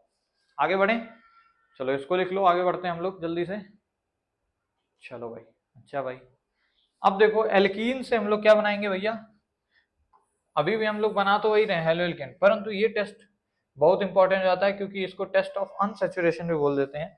यहाँ पे क्या कर रहे हैं हम लोग डायरेक्ट, ओहो इसको थोड़ा सा मैं सही कर देता हूँ, थोड़ा सा Cl की उधर आ रहा है, यहाँ पे हम लोग क्या कर रहे हैं, एक तरीके से डायरेक्ट हेलोजिनेशन ही कर रहे हैं, परंतु पर्टिकुलरली Br2 की बातें हो रही, यानी ब्रोमोनेशन डायरेक्टली करा रहे हैं। अब ब्रोमोनेशन में जो ब्रोमीन गैस होती है ये ब्राउन कलर की होती है, किस कलर की होती है बच्चों, ब्राउन कलर की होती है। एल्कीन का जब भी कभी हम इस तरीके से CCl4 के प्रेजेंस में ब्रोमिनेशन कराते हैं, तो मान लो ये एल्कीन था CH3 CH double bond CH2, ठीक है। अब क्योंकि भैया Br2 ऐड हो रहा है डायरेक्टली, HBr वगैरह नहीं है इन द प्रेजेंस ऑफ CCl4, तो भैया ब्रोमीन अटैच करानी है, डबल बॉन्ड को तोड़ दो, तो डबल बॉन्ड टूटेगा सर, तो ब्रोमीन जोड़ने हैं, और कितने ब्रोमीन जोड़ने हैं, 2 ब्रोमीन जोड़ने हैं, तो किसी भी कार्बन पे यहाँ पे ब्रोमीन ब्रोमीन लगा सकते हो, आपकी मर्जी है। यहाँ पे सिन और एंटी प्रोडक्ट बनते हैं, परंतु वो सब छोड़ो, आपके उसमें सिलेबस में नहीं है, 2 ब्रोमीन लगा दो, आप सिंपली क्या कर दो, डबल बॉन्डेड कार्बन पे जो कि ये और ये थे, इस पे क्या करना है, 2 ब्रोमीन को लगा देना है, वही आंसर हो जाएगा आपका। समझ रहे हो क्या? अच्छा, ये टेस्ट फॉर अनसेचुरेशन क्यों है बच्चों, अगर आपके कंपाउंड में डबल बॉन्ड होगा तभी यहाँ से Br उसमें लगेगा, सिंगल बॉन्ड होता तो रिएक्शन नहीं होती, नो रिएक्शन आता, और उस केस में जो हमारा रेडिश ब्राउन कलर था हमारी ब्रोमीन गैस का वो पहले से ही रहता, यानी अगर हमारा सैचुरेटेड कंपाउंड होता ना, सैचुरेटेड, तो नो रिएक्शन होता, नो रिएक्शन, या फिर बोले no change in colour, change in colour, किसका कलर, ब्रोमीन का, ब्रोमीन का। अगर हमारा कंपाउंड अनसैचुरेटेड है, अनसैचुरेटेड का मतलब पाई बॉन्ड हो, उसमें पाई इलेक्ट्रॉन्स हो, जैसे कि डबल बॉन्डेड ये एल्कीन या फिर एल्काइन भी हो सकता है, ट्रिपल बॉन्डेड भी, तो वो अनसैचुरेटेड कंपाउंड होते हैं। इस केस में रिएक्शन होगी, और रिएक्शन होने के बाद Br2 क्योंकि कंज्यूम हो जाएगा, तो हमारा ब्रोमीन ब्राउन कलर डिसअपियर हो जाएगा, ब्राउन कलर डिसअपियर हो जाएगा, मतलब गायब हो जाएगा। क्यों? क्योंकि ब्रोमीन रिएक्शन में इन्वॉल्व हो गया और इस तरीके कंपाउंड देने लग गया, जो कि हमारा एक डाई हेलो एल्कीन है। ठीक है, आगे बढ़े। चलो अब देखो एक और टाइप का भैया रिएक्शन जैसे हम बना सकते हैं एल्कीन से हेलो एल्कीन, वो है एलाइलिक सब्स्टिट्यूशन। जब भी कभी एलाइलिक सब्स्टिट्यूशन करना होगा तो हाई टेम्परेचर लिखा होगा, जनरली 776 केल्विन पे होता है ये रिएक्शन। मतलब क्या है, कोई भी CH3 CH double bond CH2 alkene ले लिया मैंने, इसमें भी हम सिंपली Cl2 का ही एडिशन करा रहे हैं, परंतु बहुत ही हाई टेम्परेचर पे, बहुत ही हाई टेम्परेचर पे। यहाँ पे कोई भी हो सकता है, Cl2 Br2 इस केस में हो सकता है। और जब कभी हम ऐसा कराएंगे तो हमारा हेलो एल्कीन जो बनेगा वो एलाइलिक सब्स्टिट्यूटेड बनेगा, यानी CH2 Br ऐसे लग जाएगा, सॉरी Br क्यों, Cl है ना तो Cl लगेगा और CH डबल बॉन्ड CH2, मतलब डबल बॉन्ड हमारा टूटेगा नहीं, समझ लो, डबल बॉन्ड हमारा टूटेगा नहीं, हेलो एल्केन की जगह हेलो एल्कीन बन जाएगा। क्या बनेगा? एल्कीन। अरे एक तरीके से हेलोजन वाला ही कंपाउंड बनेगा, हेलो एल्कीन बन जाएगा। ठीक है, इस तरीके से हमें देखने को मिल जाता है। लिख लो इसको भी, फिर आगे बढ़ते हैं जल्दी से। लिख लिया? जल्दी लिखो भाई। चलो, और साथ में क्या निकल जाएगा भाई? साथ में हमारे पास HCl निकलेगा ना। अरे यार ये सब मतलब बैलेंसिंग कर लिया करो भाई। H इधर से एक गया है, CH2 हुआ है तो एक H निकला और एक इसका Cl पकड़ के HCl बाहर हो गया। ठीक है, और हेलो एल्कीन बन गया। कुल मिला के हमें हेलो एल्कीन बनाओ चाहे हेलो एल्कीन, बात सेम ही होती है। ओके, अब देखो लास्ट बट नॉट लीस्ट, मतलब लास्ट तो नहीं है पर ये हमारा अल्कोहल से हेलो एल्कीन बनाने का प्रिपरेशन होगा। यहाँ पे हम बेसिकली फास्फोरस की हैलाइड्स को यूज कर रहे होते हैं। मतलब क्या है, कोई अल्कोहल कंपाउंड ले लेता हूँ CH3OH मान लो, सिंपली हमें फास्फोरस की कोई भी हैलाइड लेनी है। फॉर एग्जांपल यहाँ पे हमारे पास PCl5 यानी फास्फोरस पेंटा क्लोराइड यूज हो रही है। इस केस में क्या होगा, हमारा ये जो R ग्रुप है, R मतलब ये जो एल्काइल ग्रुप है, ये डायरेक्टली अटैच हो जाता है हमारा एक क्लोरीन से, यानी CH3Cl। मैकेनिज्म अगर पढ़ना है बच्चों तो मैकेनिज्म आपको अलग वीडियो में मैं लेकर इसको बता दूंगा, बिकॉज सभी रिएक्शंस के मैकेनिज्म बहुत ही बड़े बड़े हैं। अगर मैं इस पर्टिकुलर रिएक्शन के मैकेनिज्म की बात करूं तो ये रिएक्शन मैकेनिज्म इसका भाई एक न्यूक्लियोफिलिक रिएक्शन होती है। ठीक है, यहाँ पे हमारे पास आइसोमेरिक प्रोडक्ट्स बनते हैं, हमारे पास सिस और ट्रांस आइसोमेरिज्म मिलती है, परंतु वो अपने को डीप स्टडी इतनी नहीं करनी। सिंपल हमें जो क्वेश्चन पूछा जाएगा कि अल्कोहल से हम कैसे हेलो एल्केन बना सकते हैं, तो सिंपली हम लिखेंगे फास्फोरस पेंटाक्लोराइड से रिएक्शन करा के। ठीक है, अच्छा एक और केस यहाँ पे हो सकता है कि सिंपली हम अल्कोहल ले लें और फास्फोरस की पेंटाक्लोराइड की जगह ट्राइक्लोराइड ले लें, मतलब 3Cl वाला फास्फोरस की हैलाइड ले लें ट्राइक्लोराइड, तो इस केस से भी हमें सेम रिएक्शन देखने को मिलती है CH3Cl, परंतु जो हमारे बाई प्रोडक्ट हैं, बाई प्रोडक्ट में ये H3PO3 मिलती है, जिसको हम फास्फोरिक एसिड भी बोलते हैं, जो कि हम बाद में यूज कर सकते हैं। फास्फोरिक एसिड कई जगह यूज होती है, फर्टिलाइजर वगैरह इंडस्ट्रीज में बहुत ज्यादा इस्तेमाल होती है। तो हमने बेसिकली समझा अल्कोहल से हेलो एल्केन बनाने के दो तरीके। पहले तरीके में फास्फोरस की हम लोग पेंटा हैलाइड यूज कर रहे हैं, दूसरे केस में फास्फोरस की ट्राई हैलाइड, जो कि हम बेसिकली क्लोराइड्स या ब्रोमाइड भी यूज कर सकते हैं आपकी जरूरत के अनुसार। परंतु फास्फोरस की जो ब्रोमाइड होता है PBr5 अगर बात कर लें या फिर PI5 की, तो ये सभी अनस्टेबल होती हैं। क्या होती हैं? अनस्टेबल होती हैं। इसी वजह से इस टाइप की रिएक्शन से या बोले अल्कोहल से जब हम कभी फास्फोरस हैलाइड को यूज करके बनाते हैं हेलो एल्केन, तो बेसिकली हम केवल और केवल क्लोरो एल्केन भी बना पाते हैं, क्लोरो एल्केन्स ही बना पाते हैं। क्यों? रीजन अगर कोई पूछे तो रीजन में क्या लिखना है कि फास्फोरस की जो पेंटा ब्रोमाइड और पेंटा आयोडाइड है, ये सभी अनस्टेबल होती हैं, इस वजह से हम इसको यूज नहीं कर सकते। ठीक है, इसको भी लिख लो, आगे बढ़ते हैं फिर। ओके, अब देखो डार्जन्स मेथड जो कि सबसे ज्यादा इंपॉर्टेंट है।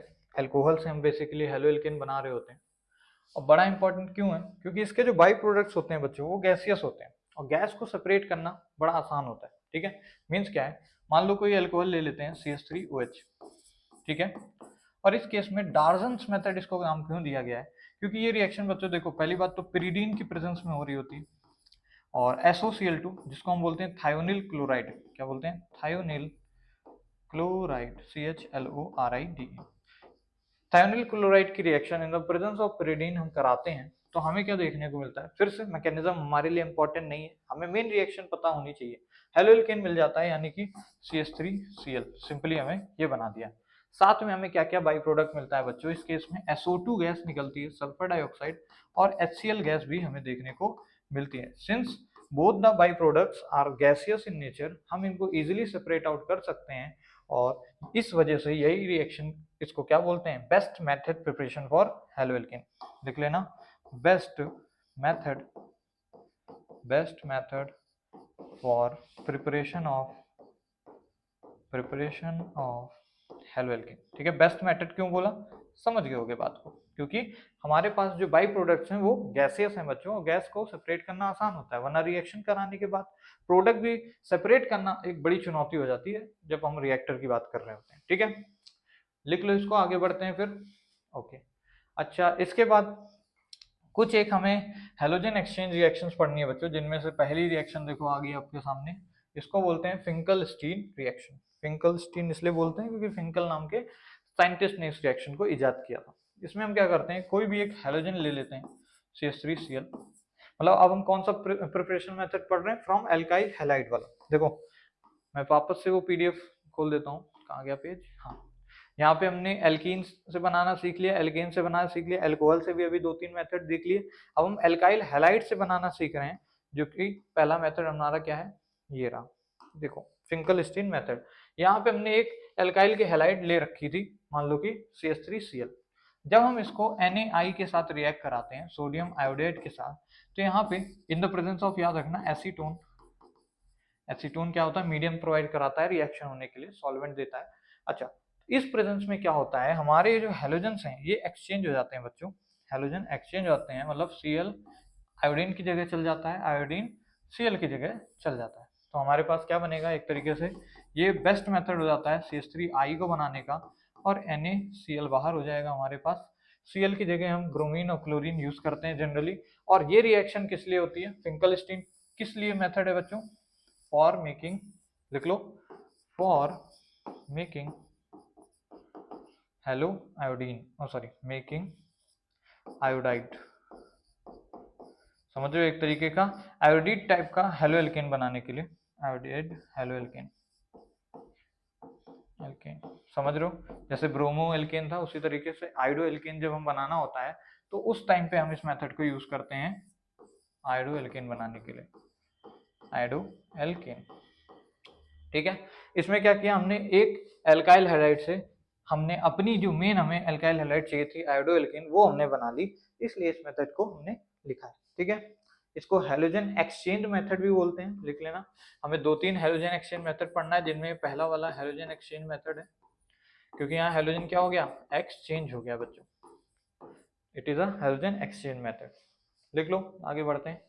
मैकेनिज्म पे देखो नहीं जा रहे, बिकॉज मैकेनिज्म अपने सिलेबस में उस तरीके से उतनी इंपॉर्टेंट नहीं है। तो यहाँ पे हमने क्या करा, फिर से कोई एक हेलो एल्केन ले ली, CH3 CH2Cl ले लिया है यहाँ पे जैसे इन्होंने, और अगर हम मर्क्यूरस फ्लोराइड में ऐड करा दें Hg2F2, तो हमें क्या मिलता है भैया, CH3 CH2F और Hg2Cl2 बाहर हो जाता है, याद रखना Hg+2 फॉर्म में प्रेजेंट है यहाँ पे, समझ गए क्या। अच्छा, ये क्या है, मर्क्यूरस फ्लोराइड है, याद रखना इस रिएक्शन को बोलते हैं स्वार्ट्स रिएक्शन, और बड़ी इंपॉर्टेंट है फॉर मेकिंग, लिख लो, this reaction is used for making fluoroalkane, फ्लोरोएल्केन।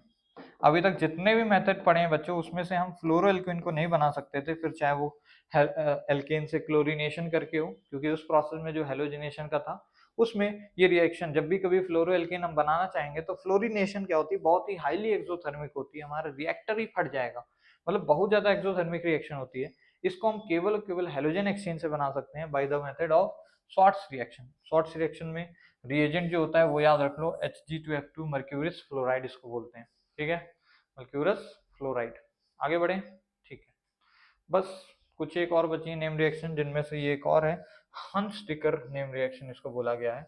इसमें क्या होता है बच्चों, इसमें हम हेलो एल्केन ही बना रहे होते हैं एक तरीके से, परंतु हम क्या यूज करते हैं, सिल्वर का एक सॉल्ट यूज करते हैं, सिल्वर सॉल्ट बोला गया है, जैसे कि मान लो CH3COOAg, ये क्या है, सिल्वर का सॉल्ट है, इसका हमने डायरेक्टली ब्रोमिनेशन कराया इन द प्रेजेंस ऑफ CCl4, वही वाला मीडियम, CCl एक नॉन पोलर कंपाउंड होता है, हमें देखने को क्या मिलेगा, CH3Br मिल जाएगा यहाँ से, और हमारा AgBr प्रेसिपिटेट के टाइप में अलग हो जाता है, और यहाँ से CO2 गैस भी इफरवेंसेस के फॉर्म में हमें देखने को मिलती है, और ये एक हैलोजन या फिर हेलो एल्केन हमें देखने को मिल जाता है।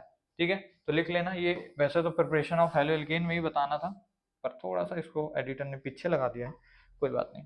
ठीक है, तो ये फ्रॉम सिल्वर सॉर्ट है, और इस रिएक्शन का बड़ा ही नाम क्या है, मस्त नाम है, हंस डिकर रिएक्शन। हंस डिकर रिएक्शन इंपॉर्टेंट है, पूछी गई हुई क्वेश्चन है। ठीक है, ओके, बाई प्रोडक्ट वगैरह थोड़ा थोड़ा याद रखना, और इन नेम रिएक्शन को अपनी एक अलग सेपरेट कॉपीज में रख लेना।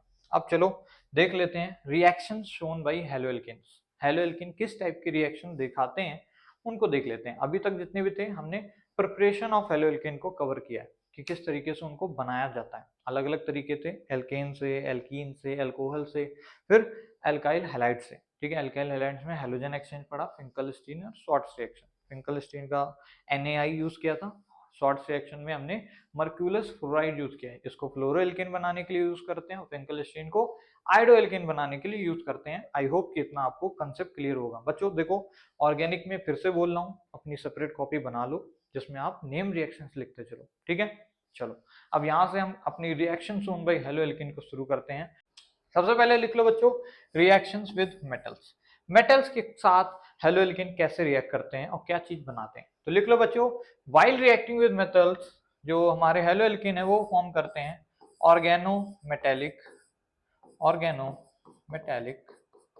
कंपाउंड्स। ठीक है, one of the most famous organometallic compound कौन है बच्चों, सभी को पता होगा, ग्रिग्नार्ड रिएजेंट। Grignard reagent. ठीक है, ऑर्गेनिक केमिस्ट्री में बड़ा ही यूजफुल ये प्रोडक्ट है। जैसे कि इसको कहाँ यूज करते हैं बच्चों, बहुत सारी चीजों में हम यूज करते हैं। इसका फॉर्मूला होता है RMgX। तो एक तरीके से क्या, हेलो एल्केन के अंदर एक मेटल जुड़ गया Mg। इस तरह से जिंक के भी कई सारे हेलो मतलब क्या बोलते हैं ऑर्गेनोमेटेलिक कंपाउंड्स फॉर्म होते हैं।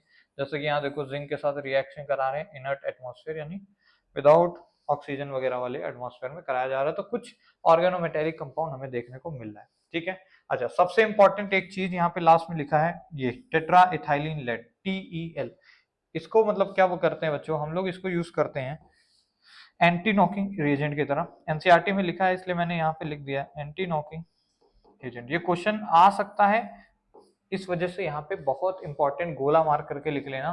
टेट्राइथाइलिन लेड क्या है बच्चों, एक तरीके का कंपाउंड है, ऑर्गेनोमेटेलिक कंपाउंड है, जो कि फॉर्म होता है कब बच्चों, जब हम उसको लेड के साथ रिएक्शन करा रहे होते हैं किसी हेलो एल्केन की। ये देखो लास्ट वाली रिएक्शन, यहाँ पे हम सोडियम एलॉय के साथ किसी हेलो एल्केन को जब रिएक्ट कराते हैं, किसी नहीं बल्कि एक ब्यूटेन सॉरी दो कार्बन यानी इथेन ब्रोमाइन मतलब ब्रोमो इथेन को जब रिएक्ट कराते हैं तो उसके 4 मोल मिलकर टेट्राइथाइलिन लेड बना लेते हैं, जो कि बच्चों एक तरीके से बढ़िया क्या है, नॉकिंग एंटी नॉकिंग रिएजेंट है, जो कि इंजन में डाला जाता है।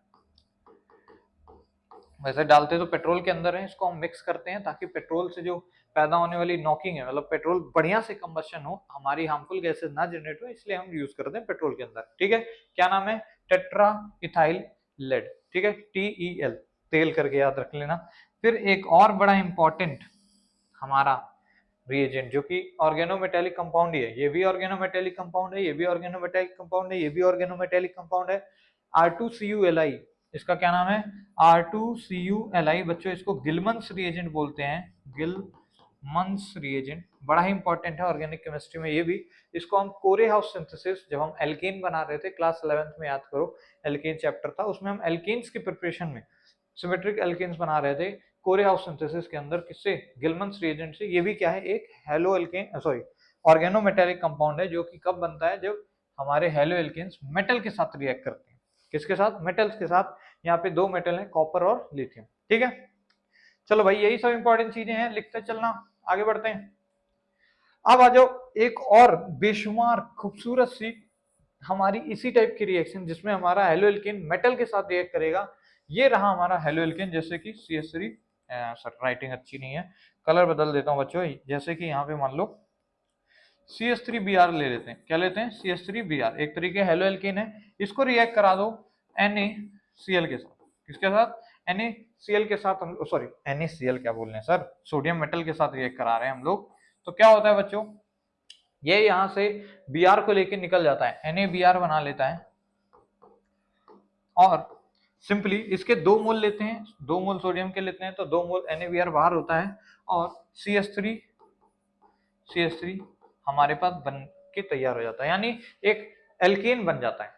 यानी इस मेथड में जब कभी हम हेलो एल्केन को सोडियम मेटल के साथ रिएक्ट कराते हैं, देखो वहां पे हमने मेटल्स तो लिए थे पिछले केस में, पर सोडियम का रिएक्शन नहीं देखा था, जिंक का, लिथियम का, लेड का, इस तरीके देखा था। परंतु इस केस में देखो सोडियम जब रिएक्शन करता है किसी हेलो एल्केन से, तो इस रिएक्शन को हम नेम रिएक्शन के अंदर भी कंसिडर करते हैं, वुड्स रिएक्शन बोलते हैं बच्चों।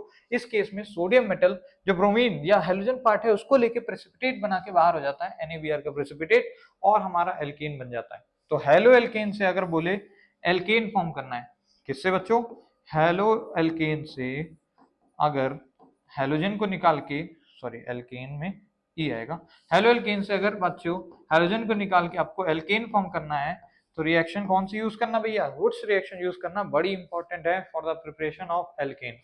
ठीक है, कहां से, हेलो एल्केन से। लिख लो, ये भी रिएक्शन क्या है, मेटल विद हेलो एल्केन, या हेलो एल्केन की रिएक्शन विद मेटल। आगे बढ़े, चलो अब देखो हेलो एल्केन्स के द्वारा दे जाने वाली सब्स्टिट्यूशन रिएक्शंस के बारे में थोड़ा सा समझते हैं।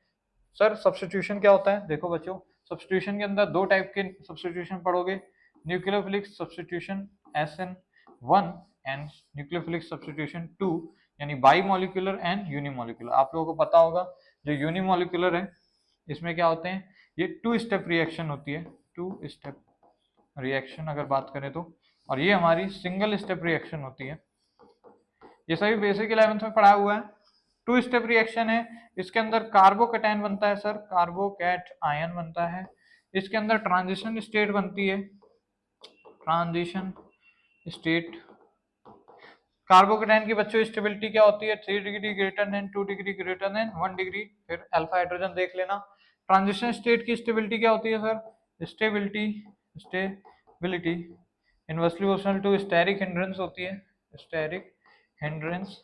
तो इसकी जो स्टेबिलिटी आती है basically 1 degree greater than, 2 degree greater then, 3 degree.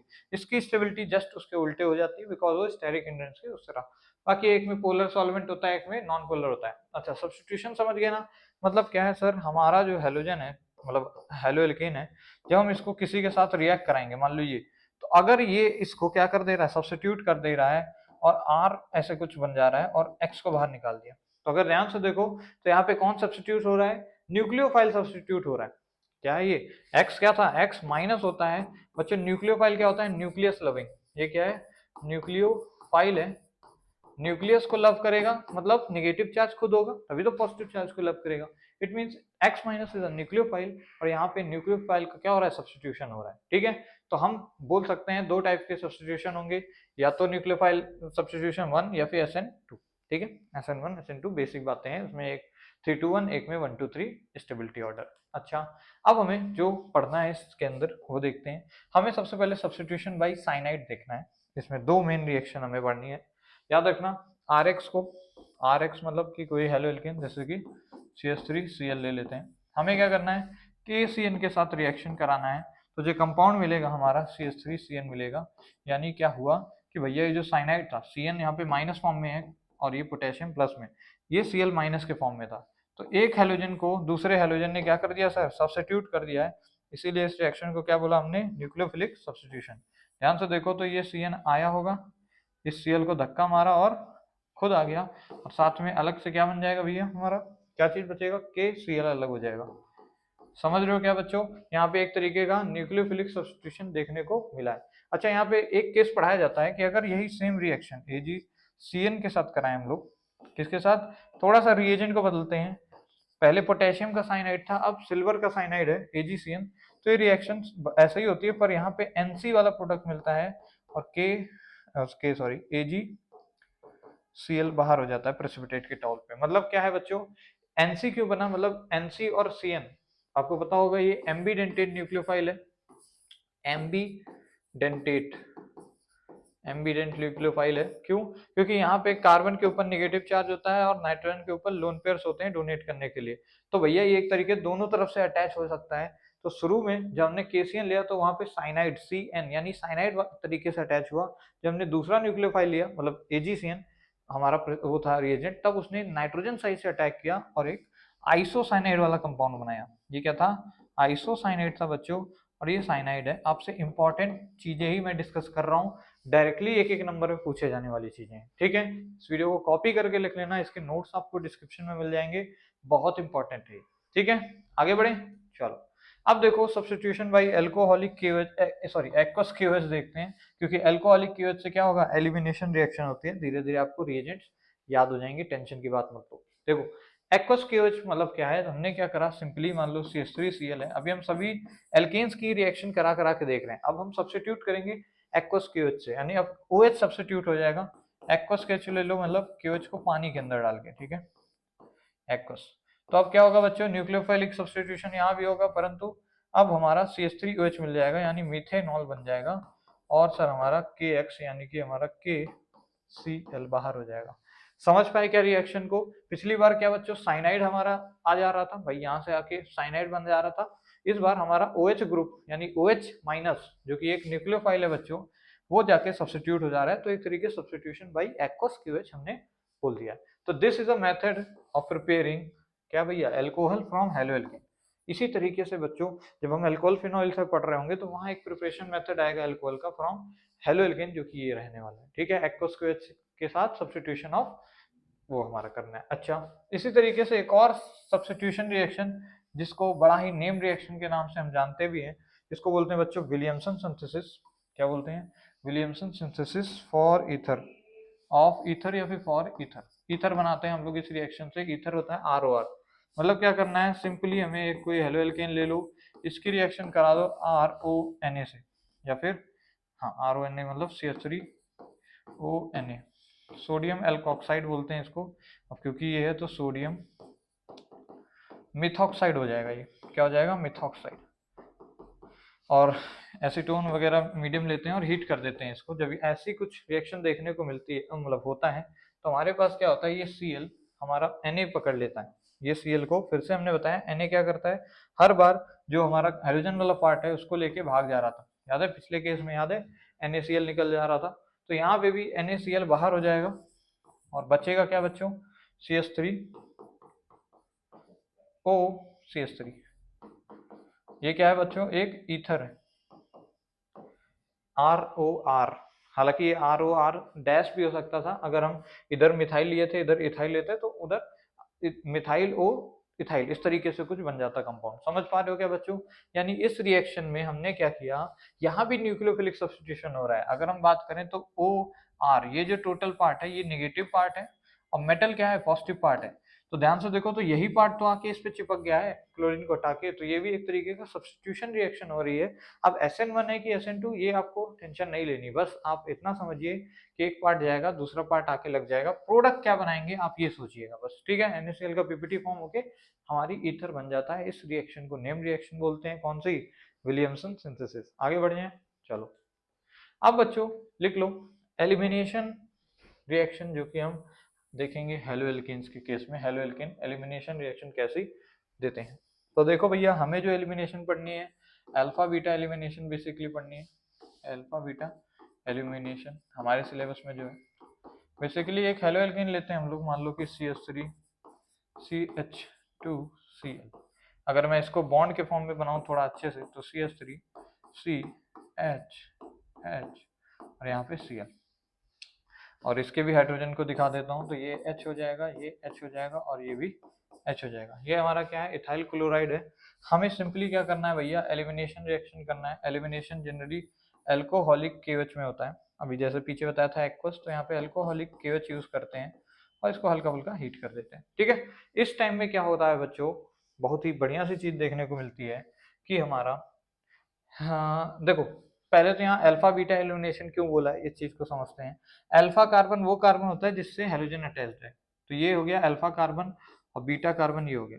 तो अल्फा कार्बन से हेलोजन बाहर जाता है, और बीटा कार्बन से ये हाइड्रोजन, ये दोनों क्या करते हैं, निकल जाते हैं। अगर मैं थोड़ा सा इसको ऐसे बनाना चाहूँ, तो इस क्लोरीन को हटा के यहाँ लगा देता हूँ ताकि और अच्छे से समझ आए।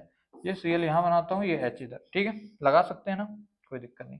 तो यहाँ से क्या होता है, ये HCl के रूप में बाहर हो जाता है HCl, और हमारा एक एल्कीन बन के तैयार हो जाता है CH2 डबल बॉन्ड CH2 के तार पे। समझ रहे हो क्या बच्चों? हेलो एल्कीन जब एलिमिनेशन रिएक्शन देते हैं तो हमारे सामने क्या बनाते हैं भैया? एल्कीन प्रोडक्ट बनाते हैं। याद रखना, एल्कीन फॉर्म होती है, एल्कीन। तो ये बेसिक प्रिपरेशन मेथड भी था एल्कीन, 11th क्लास में याद करो, अगर हो पढ़ा होगा तो आया होगा। इसको हम बेसिकली अल्फा बीटा एलिमिनेशन बोलते हैं। मतलब अल्फा कार्बन से हाइड्रोजन निकलता है और बीटा कार्बन से हाइड्रोजन निकलता है, इसलिए alpha beta elimination. Alpha gamma भी होता है, बीटा गामा भी, पर वो हमारे सिलेबस का पार्ट नहीं है। ठीक है। रिएजेंट क्या होगा?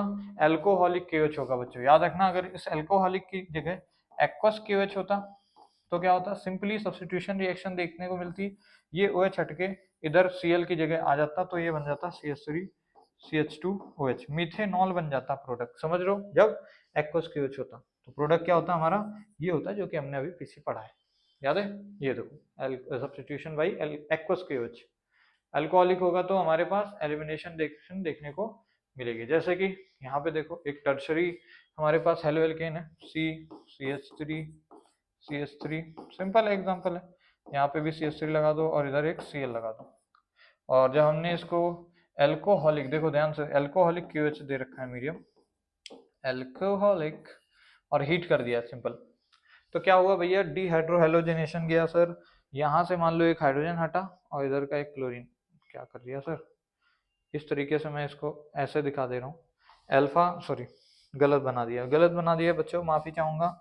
अल्फा कार्बन कौन सा हो जाएगा? अल्फा कार्बन वो होगा जिधर से हाइड्रोजन अटैच है, बीटा ये मान लो कार्बन है, तो यहाँ से एक हाइड्रोजन हटेगा और ये क्लोरीन हटेगा, तो HCl बाहर निकलेगा और जो प्रोडक्ट बनेगा बच्चों वो कुछ ऐसा बन जाएगा, C डबल बॉन्ड CH2, इधर CH3 लगा रहेगा, इधर भी CH3 लगा रहेगा, जब तक सूरज चांद रहेगा CH3 हमारा नाम रहेगा। समझ लो? तो ये हमारा कुछ 2 मिथाइल प्रोपीन या फिर आइसोब्यूटीन भी इसी को बोलते हैं, ये प्रोडक्ट में बन जाता है।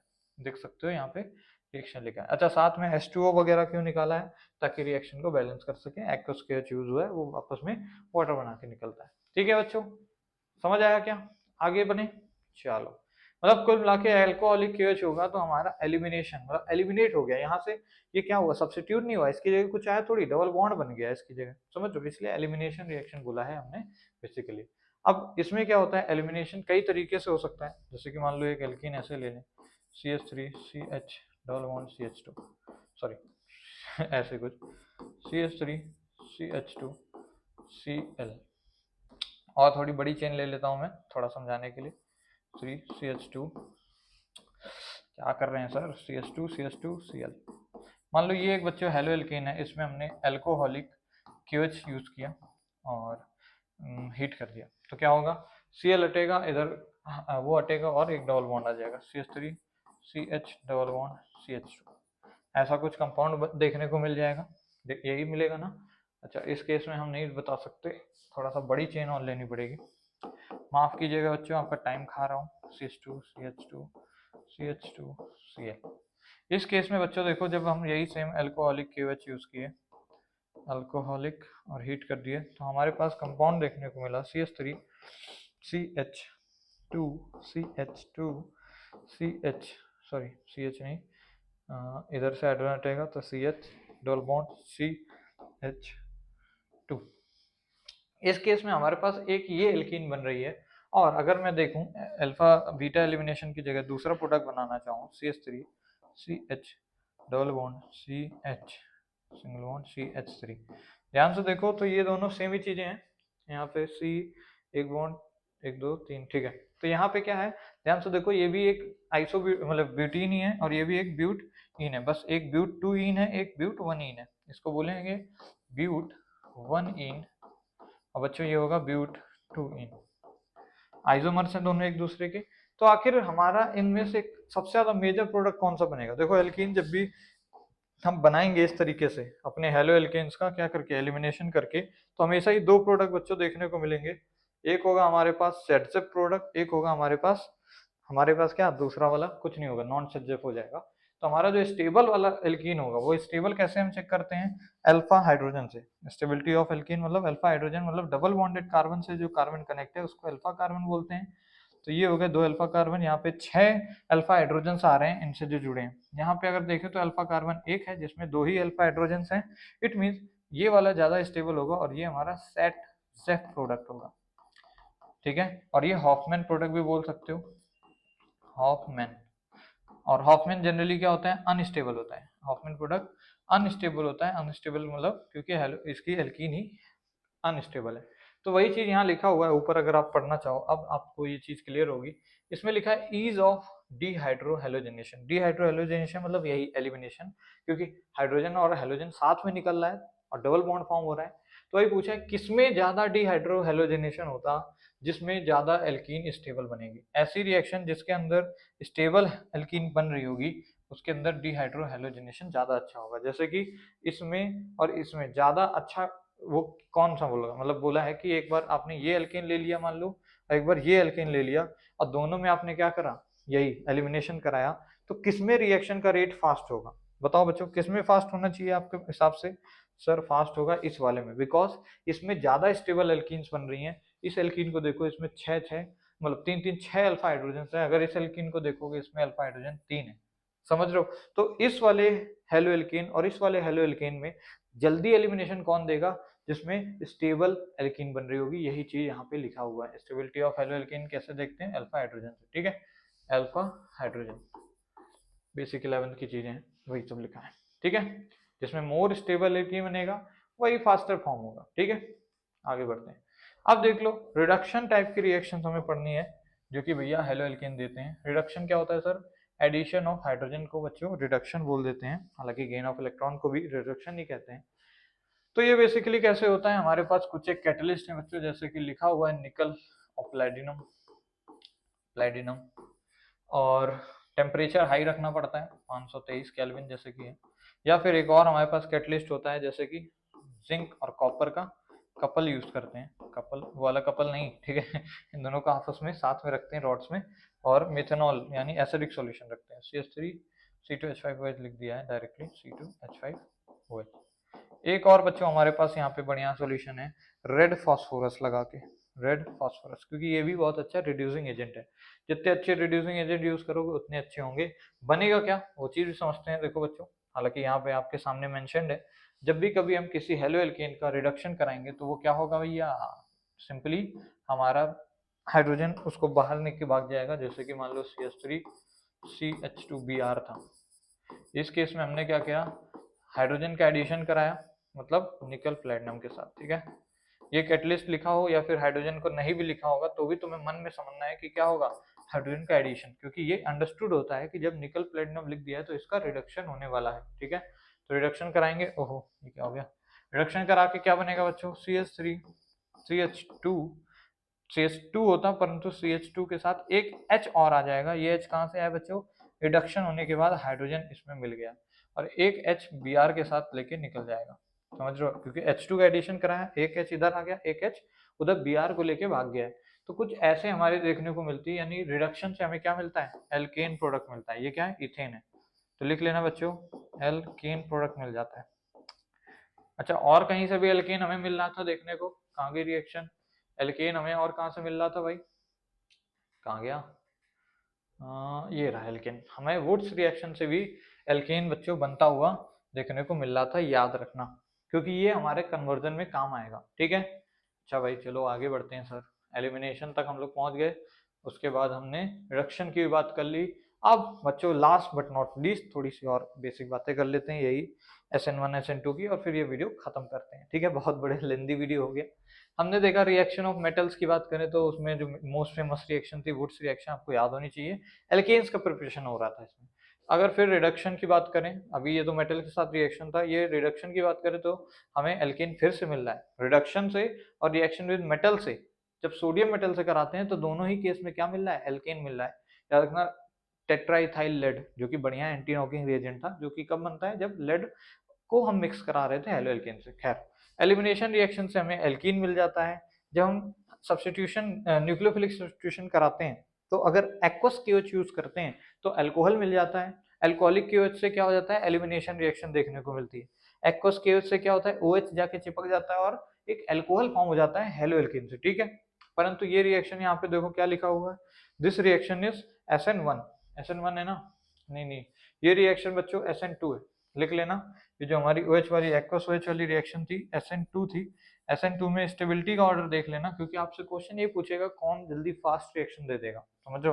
2-3 एल्केन दे देता हूँ मैं, जैसे कि ये CH3Br, और एक एल्केन दे देता हूँ CH3CH, और ऐसे देखो CH3CH3, और इधर Br लगा दो, इधर H लगा देते हैं। तो ये 2 डिग्री ब्रोमो एल्केन है, ये 1 डिग्री है। अब आपको पता है कि भैया ये रिएक्शन SN2 मैकेनिज्म को फॉलो कर रही है। इट मींस हमारी यहाँ पे स्टेबल कौन होगा, 1 डिग्री वाला ज्यादा, 2 डिग्री वाला ज्यादा, मतलब 1 डिग्री वाला सबसे ज्यादा, फिर 2 डिग्री, फिर 3 डिग्री। तो 1 डिग्री वाला रिएक्शन को फास्ट देगा, समझ रहे हो क्या। 1 डिग्री या बोले मिथाइल वाला रिएक्शन को बड़ी ही तेजी से देगा, यानी कि एल्काइल हैलाइड की अगर रिएक्टिविटी की बात करें तो सबसे फास्ट रिएक्शन इसमें मिलेगी। किसके साथ की बात कर रहे हैं रिएक्शन की, लिख लेना बच्चों, एक्वस KOH की। क्यों, क्योंकि भैया सर ये एक न्यूक्लियोफिलिक सब्स्टिट्यूशन था, अब बायोमोलिकुलर टाइप का था। बायोमोलिकुलर इसलिए बोलते हैं क्योंकि जब हम रेट लॉ लिखते हैं बच्चों, आपने पढ़ा होगा केमिकल काइनेटिक्स में रेट लॉ, जब रेट लॉ लिखते हैं तो इसका ऑर्डर 2 आ जाता है। क्या आ जाता है, ऑर्डर 2 आ जाता है, या फिर बोले इसका जो रेट होता है रिएक्शन का वो दोनों मॉलिक्यूल्स पे डिपेंड कर रहा है। एक तो कंसंट्रेशन ऑफ कितना आपने शुरू में ये ले रखा है हमारा एल्केन, हेलो एल्केन, साथ ही साथ कंसंट्रेशन ऑफ न्यूक्लियोफाइल पे भी डिपेंड कर रहा है, इसलिए बाई मॉलिकुलर इसको रिएक्शन बोलते हैं, मॉलिकुलरिटी भी 2 होती है। इस वजह से क्या है इसका ऐसा कुछ रेट निकल के आ रहा है, स्टेरिक हिंड्रेंस के इनवर्सली प्रोपोर्शनल होता है, इस वजह से ये चीजें देखने को मिल रही है। इसके बाद हमारे पास कोई भी नहीं है, यही लास्ट वीडियो मतलब लास्ट था, इसके बाद कुछ भी नहीं है।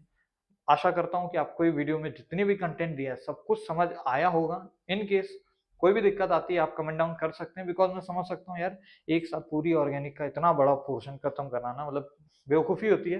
परंतु हम ये सीरीज बता रहे हैं बच्चों, उन बच्चों के लिए जो एग्जाम पर्टिकुलरली फोकस कर रहे हैं, उन्होंने कभी पढ़ रखा है ये चीजें, उनके लिए, ताकि उन्हें एक साथ 1 शॉट में पूरा का पूरा कंटेंट मिल जाए और आराम से पढ़ सकें। अगर आपको प्रॉपरली हमारे लेक्चर्स वीडियो देखना है, ये हम यूट्यूब पे ऐसे अपलोड कर रहे हैं, जो अपने बेसिक क्लासरूम में पढ़ाते हैं या फिर जो ऑनलाइन पेड बैचेस में पढ़ाते हैं, वहां पे इसको इन डेप्थ, कम से कम ये 14-15 दिन चलने वाला टॉपिक है। परंतु अभी क्योंकि मुझे आपके लिए अभी सबसे ज्यादा काम करना है, जो बच्चे पढ़ रहे थे पहले उनके लिए सबसे पहले वो चीज लानी है। उसके बाद आप लोग जो भी बच्चों को कम आता है या फिर अभी वीक है, आप प्लीज बच्चों मेहनत कीजिए, मेहनत से हर चीज पॉसिबल है, ठीक है। डीमोटिवेट नहीं कर रहा हूँ, आप इसको बढ़िया से तैयारी कीजिए, याद रखिए। इसके बाद जो क्वेश्चन प्रैक्टिस कराऊंगा आप उससे प्रैक्टिस कीजिए क्वेश्चन, आपको कंफर्म है पेपर में रिस्पॉन्स अच्छा मिलेगा, ठीक है। इस चीज को याद रखिए, जब हम लेक्चर लेके आएंगे इस पे, जब आप PYQ सॉल्व कर रहे होंगे जो बोर्ड में आए हुए, तब आपको और ज्यादा इसकी वैल्यू समझ आएगी। उस टाइम पे फिर से मैं आपको खैर बताऊंगा कि ये लेक्चर देख के आना, ऐसा फलाना दिमाग का। चलिए मिलते हैं नेक्स्ट वीडियो में। Thank you so much for watching. जय हिंद।